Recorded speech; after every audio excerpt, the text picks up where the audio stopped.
Good morning, dear students. First of all, welcome to all to your channel Prestige the Ray of Light. जैसा कि मैंने आपको बताया था कि हम जो जीरो क्लास है उसके बाद में ऑफिशियल सिलेबस की शुरुआत करेंगे। जो आपका सब्जेक्ट है बेसिक इलेक्ट्रिकल इंजीनियरिंग, उसके अंदर जो आपका पहला चैप्टर है मेथड्स ऑफ पावर जनरेशन, उसका फर्स्ट लेक्चर आज अपन शुरू करने जा रहे हैं। ठीक है, तो आइए एक बार सभी का स्वागत है। और इस सेशन को अगर आपको ये अच्छा लगता है इसको लाइक और शेयर जरूर करिएगा। ठीक है ना। तो देखिए, जो हमारी जीरो लेक्चर थी जिसके अंदर हम लोगों ने पूरे सिलेबस का एक ओवरव्यू दिया, तो एक बार सिर्फ एक स्लाइड के माध्यम से आपको बता देता हूँ कि आपके पूरे कंप्लीट सिलेबस के अंदर 7 यूनिट हैं। जो सबसे पहला चैप्टर है एलिमेंट्स ऑफ पावर सिस्टम, उसको आज हम शुरू करने जा रहे हैं। ठीक है ना। इस तरह से अपन सीक्वेंस में चलते चले जाएंगे। आपका जो सेकंड यूनिट है और थर्ड यूनिट है वो डीसी और एसी सर्किट्स का है। फिर फोर्थ है ट्रांसफार्मर, फिफ्थ है DC machines, and then 3 phase induction motor, and last one is alternators. Right. हालांकि जो अल्टरनेटर्स है इसका एक छोटा सा पार्ट अपन लोग फर्स्ट चैप्टर के अंदर भी हल्का सा डिस्कस करेंगे। ठीक है। आपका जो पहला चैप्टर है जिसका नाम है एलिमेंट्स ऑफ पावर सिस्टम, इसके अंदर आपके जो कंटेंट है, जो सिलेबस है इस पर्टिकुलर यूनिट का, ठीक है ना, इस पर्टिकुलर चैप्टर का, वो कहता है कि आपको methods of power generation discuss करना है। किस किस के मेथड्स डिस्कस करने हैं हमको? थर्मल, न्यूक्लियर और हाइड्रो इलेक्ट्रिक। ठीक है ना, 3 तरह के पावर प्लांट हमको डिस्कस करने हैं। और उसके बाद में ये कह रहा है कि introduction to transmission and distribution. Right. Actually जो चैप्टर का नाम है पावर सिस्टम, इसके 4 कंपोनेंट होते हैं: generation, transmission, distribution and utilisation.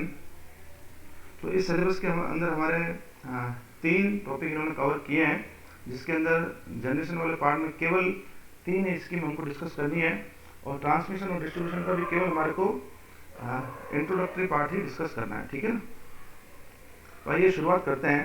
देखिए, हम मेथड्स ऑफ पावर जनरेशन पढ़ें उससे पहले हमारे को पता होना चाहिए कि what are the different sources of energy available. ठीक है ना। कौन कौन से ऐसे सोर्सेज हैं जिनसे हम पावर जनरेट कर सकते हैं या एनर्जी प्राप्त कर सकते हैं। ठीक है ना। तो इस क्वेश्चन को हम ऐसे भी कह सकते हैं, what are non renewable that is conventional, and what are renewable that is non conventional sources of energy. तो आइए थोड़ा सा इनके बारे में डिस्कस करते हैं आज।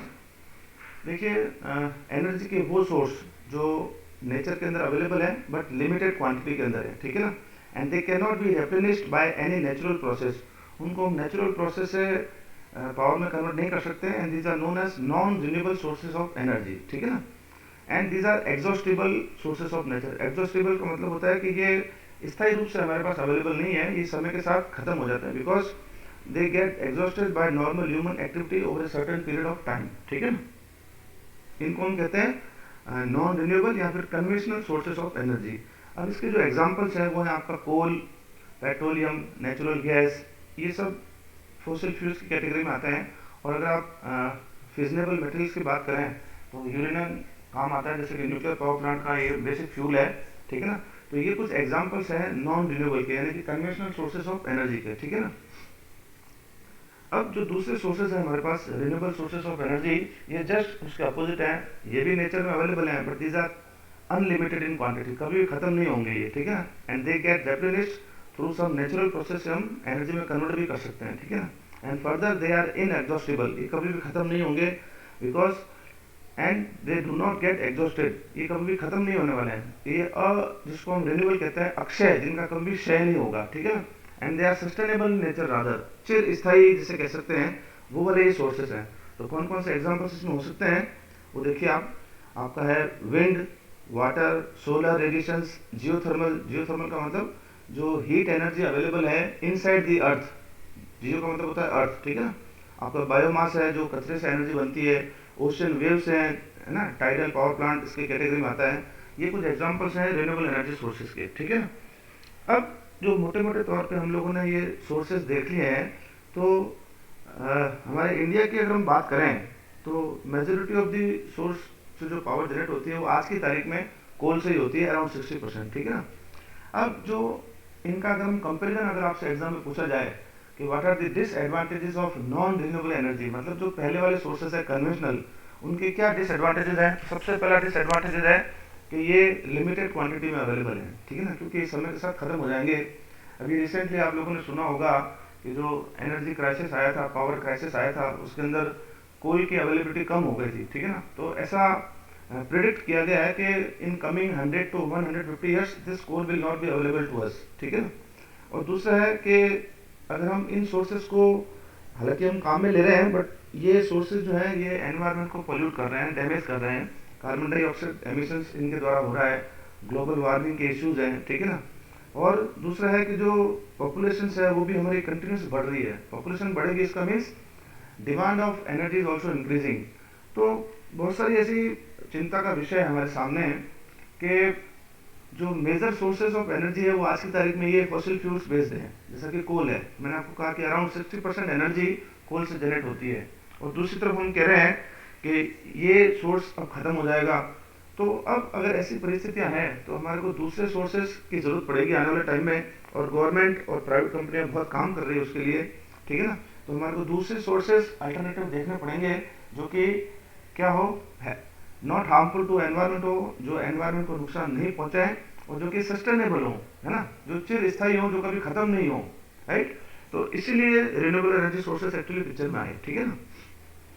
अब रिन्यूएबल एनर्जी सोर्सेज जो है, जैसे कि आप जानते हैं, एग्जांपल है वाटर है, विंड है, सोलर है, जियोथर्मल है, टाइडल्स है।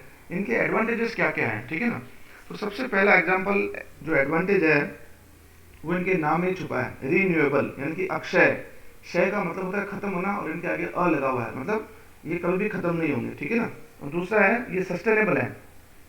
सस्टेनेबल का मतलब होता है चिर स्थायी, जैसे सूरज चांद कभी खत्म नहीं होंगे, है ना, हवाएं हमेशा चलती रहेंगी, समुद्र के अंदर उफान आते रहेंगे। तो ये सारे जो नेचुरल प्रोसेस हैं ये कभी खत्म नहीं होंगे, और इनसे हमारे को एडवांटेज लेना है, ठीक है ना। और दूसरा बड़ा इनका एडवांटेज है कि दे रिक्वायर लेस मेंटेनेंस। आज अगर आप एक कोल पावर प्लांट में जाएं तो वहाँ पर आप देखेंगे जो मैन पावर है, जो मेंटेनेंस है, उसके ऊपर बहुत ज़्यादा लोग लगे हुए हैं और बहुत ज़्यादा मेंटेनेंस की जरूरत पड़ती है। और यही अगर आप एक सोलर पावर प्लांट में चले जाएं तो you will not find the huge crowd, बहुत कम लोग आपको मिलेंगे मेंटेनेंस के तौर पे, ठीक है ना। और सबसे बड़ा एडवांटेज इनका है दे आर एनवायरमेंटल फ्री। इनसे कोई किसी भी तरह का कोई CO2 एमिशन, ग्लोबल वार्मिंग का कोई इशू नहीं है। They are nature friendly sources, right. अब इनके भी कुछ ड्रॉबैक्स हैं, तो वो भी मैं आपको बता देता हूँ। सबसे बड़ा ड्रॉबैक है नॉन रिलायबिलिटी ऑफ सप्लाई, मतलब हम इनके ऊपर आश्रित नहीं रह सकते, ठीक है ना, क्योंकि these sources depend upon the weather, right. They are weather dependent sources. कैसे? विंड टर्बाइन जो आपने लगाए हैं जिससे आपको एनर्जी जनरेट करनी है, अब वो विंड टर्बाइन काम कब करेगा? जब विंड चलेगी। आपने सोलर प्लेट्स लगा दिए, आपने सोलर कलेक्टर्स लगा दिए, तो ये काम तभी तक करेंगे जब तक सोर्सेज की अवेलेबिलिटी है, ठीक है ना। जैसे नाइट के अंदर सन रेडिएशन अवेलेबल नहीं है तो you can not generate, right. इस तरह से these are weather dependent sources. और क्या इसके ड्रॉबैक्स हो सकते हैं, आइए वो भी डिस्कस कर लेते हैं। एक है अनप्रिडिक्टेबल एंड इनकंसिस्टेंट। अनप्रिडिक्टेबल का मतलब है कि हम इनका पूर्वानुमान नहीं लगा सकते, ठीक है ना। जैसे सन रेडिएशन आज बहुत अच्छे हैं तो बहुत अच्छा जनरेशन हुआ, हो सकता है कल बादल आ जाए, बारिश आ जाए, तो then generation would not be there, right. और इनकंसिस्टेंट का मतलब होता है कि हमेशा ये कांस्टेंट नहीं है, कंसिस्टेंट नहीं है। मतलब सोलर रेडिएशन हो सकता है कि आज आपके 900 वाट पर मीटर स्क्वायर है, कल को आपको 500 मिले बादलों की वजह से। हवाओं की गति आज काफ़ी ज़्यादा है, अप टू रेटेड स्पीड है, हो सकता है कल हवाएं बिल्कुल नहीं चले, हो सकता है कभी तूफान आ जाए। तो ये कंसिस्टेंट सोर्सेज नहीं है, राइट। एक इनका ड्रॉबैक और है कि it is difficult to generate large quantity of electricity. Actually इस पॉइंट को हम ये समझे हैं कि मान लीजिए एक थर्मल पावर प्लांट है, तो उसके अंदर आप लोगों ने, अगर मैं कोटा का एग्जांपल लेता हूँ, तो आप लोगों ने देखा होगा कि 250 वाट की काफ़ी सारी यूनिट्स हैं, उसके बाद अभी नई यूनिट्स और बनी, तो एक लगभग 3000 मेगावाट का वो प्लांट है, ठीक है ना। कहीं कहीं इससे भी बड़े हैं प्लांट्स इंडिया की, अगर हम बात करें तो इतना लार्ज स्केल पे जनरेशन इन सोर्सेज जो रिन्यूएबल सोर्सेज हैं उनसे आज की तारीख में नहीं हो रहा है। बट इन फ्यूचर आप लोग सुनते हैं कि सोलर पार्क्स बनने लगे हैं, तो ये जो ड्रॉबैक है ये कुछ समय के लिए, आने वाले समय में हो सकता है कि ड्रॉबैक हट जाए, ठीक है ना। जो लास्ट ड्रॉबैक में बात कर रहा हूँ, लेस एफिशिएंसी। आज की तारीख में इनकी एफिशिएंसी निश्चित रूप से कन्वेंशनल सोर्सेज के कंपैरिजन में कम है, बट अगेन बहुत सारा काम और काफ़ी रिसर्च इसके ऊपर चल रहा है इनकी एफिशिएंसी को इम्प्रूव करने के लिए। तो हो सकता है कि नियर फ्यूचर ये ड्रॉबैक्स भी इसमें से हट जाए, ठीक है ना। बाकी जो वेदर डिपेंडेंसी है, प्रेडिक्टेबल का इशू है, कंसिस्टेंसी का इशू है, वो इनके साथ रहेंगे, वो नेचुरल हैं, ठीक है ना। अब मैं आपको एक बहुत इंपॉर्टेंट स्लाइड दिखाने जा रहा हूँ। इसके अंदर आप देखें इस स्लाइड का जो टाइटल है वो है breakup of installed power capacity, जो कि मेगावाट के अंदर है, और ये 31 मार्च 2022 यानी कि आज से 2-2.5 महीने पहले के डेटा हैं। और ये डेटा मैंने लिए हैं CEA से। CEA गवर्नमेंट ऑफ इंडिया की एक ऑथराइज्ड एजेंसी है जिसका नाम है central electricity authority of India. ये अथॉरिटी हर महीने ये डेटा जनरेट करती है अपनी वेबसाइट के ऊपर, आप भी देख सकते हैं, ठीक है ना। ये अभी मैं आपको 31 मार्च का डेटा दिखा रहा हूँ, ठीक है ना। अभी रिसेंट में मैंने स्लाइड को विजिट नहीं किया है, मैं भी पॉसिबल मई के डेटा आ गए हों, बट कोई बात नहीं, अभी अपन जो डेटा हमारे पास अवेलेबल है उसको हम देख लेते हैं।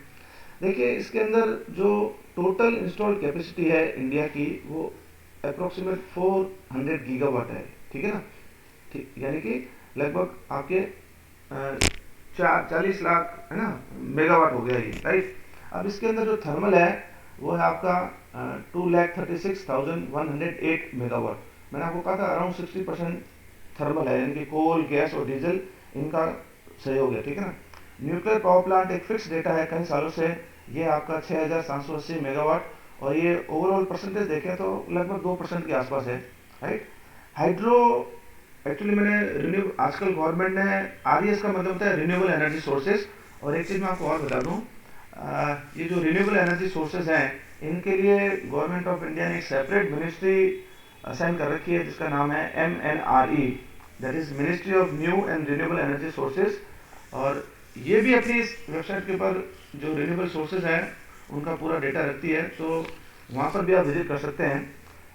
कुछ समय पहले तक ये हाइड्रो जो है वो अलग से शो होता था, अभी मैंने अलग करके दिखाया आपको, बट आज की तारीख में जो हाइड्रो है इसको कंप्लीट रिन्यूएबल एनर्जी सोर्सेज का पार्ट माना गया है। पहले क्या होता था कि जो बड़े बड़े प्लांट थे पुराने कन्वेंशनल हाइड्रो पावर प्लांट, उनको कन्वेंशनल की कैटेगरी में डाला गया, और जो छोटे प्लांट थे मिनी एंड माइक्रो प्लांट जिनकी कैपेसिटी लेस देन 25 मेगावाट थी, केवल वही रिन्यूएबल का पार्ट माने जाते थे। बट अभी कंप्लीट हाइड्रो को रिन्यूएबल का पार्ट माना गया है। मैंने यहाँ पर अलग इसलिए किया क्योंकि हमारे को हाइड्रो पावर प्लांट अलग से पढ़ना है, तो थोड़ा सा हमारे को एक आइडिया लग जाए कि भाई हाइड्रो का जो इंस्टॉल कैपेसिटी है वो कितनी है, तो अराउंड 12% हाइड्रो की है, ठीक है ना। और जो रिन्यूएबल एनर्जी सोर्सेज हैं, अब क्योंकि मैंने हाइड्रो अलग कर दिया है तो ये 27% आपको दिख रहा है, और ये इसमें आप मिक्स कर देंगे तो अराउंड 40% रिन्यूएबल आज की तारीख में अपने पास इंस्टॉल कैपेसिटी है, ठीक है ना। और ये आप मान सकते हैं जो है 59% है। अब एक चीज़ मैंने यहाँ पर और लिखी है 2002-3%। एक्चुअली जब रिन्यूएबल एनर्जी के ऊपर जनरेशन शुरू हुआ, इंस्टॉलेशन शुरू हुआ, तब इनिशियली इन 2002 मतलब 20 years back this ratio was only 3% with respect to this total, right? But nowadays it has reached around 40%। तो आप देख सकते हैं जो प्रोग्रेस हुई है इसके अंदर वो गजब की प्रोग्रेस हुई है, और भी गवर्नमेंट ने काफ़ी सारे टारगेट्स लगा रखे हैं, तो बहुत सारा काम इसके ऊपर होना है। And soon this percentage that is around 40% जो कि है वो आने वाले 3-4 सालों के अंदर इस थर्मल से ऊपर दिखेगा आपको, ठीक है ना। ऐसा मेरा मानना है जिस गति से काम चल रहा है। अब हम शुरुआत करते हैं, जो हमारे 3 पावर प्लांट हमको डिस्कस करना है, कोल, न्यूक्लियर और हाइड्रो, ठीक है ना, जो हमारा सिलेबस कहता है thermal, nuclear and hydro, right. यहाँ पर मैंने एक समराइज फॉर्म में सारे सोर्सेज इंक्लूड कर दिए हैं। This sides again a very important slide. यहाँ पर हम कह रहे हैं कि जो पावर है वो जेनरेटिंग स्टेशन के ऊपर जनरेट होती है, पहली बात, राइट। अब अलग अलग सोर्सेज से हो सकती है, किस कौन कौन से सोर्सेज हैं, जो ये सोर्सेज हैं ऊपर वाले, ये हैं आपके कन्वेंशनल और ये आपके नॉन कन्वेंशनल, मतलब ये है नॉन रिन्यूएबल और ये वाले आपके रिन्यूएबल, ठीक है ना। कोल, पेट्रोलियम, नेचुरल गैस, ये सारे फॉसिल फ्यूल के पार्ट हैं। फिजनेबल मटेरियल आपका यूरेनियम, राइट। तो मैंने जो रेड कर रखे हैं वो अब हम आगे डिस्कस डिटेल में करेंगे, क्योंकि कोल से पावर जनरेशन कैसे होता है इसका पूरा कंप्लीट 3-4-5 लेक्चर्स के लगेंगे, ठीक है ना।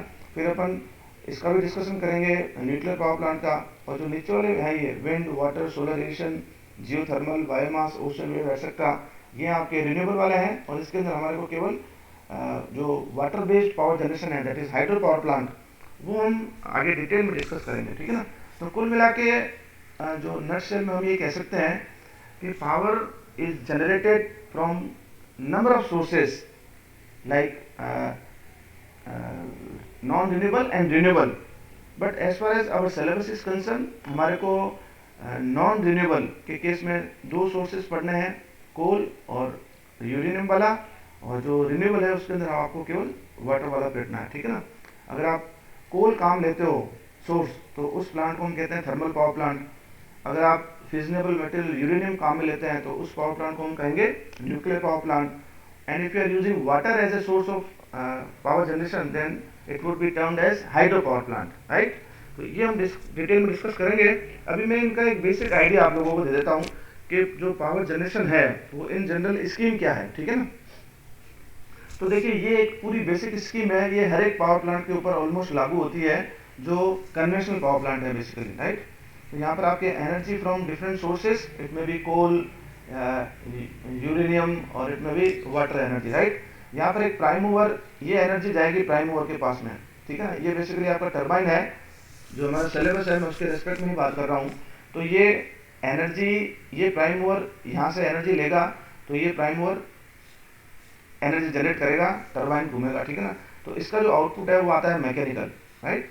And this mechanical energy is converted into electricity with the help of this alternator, जिसको कि हम सिंक्रोनस जनरेटर के नाम से भी जानते हैं।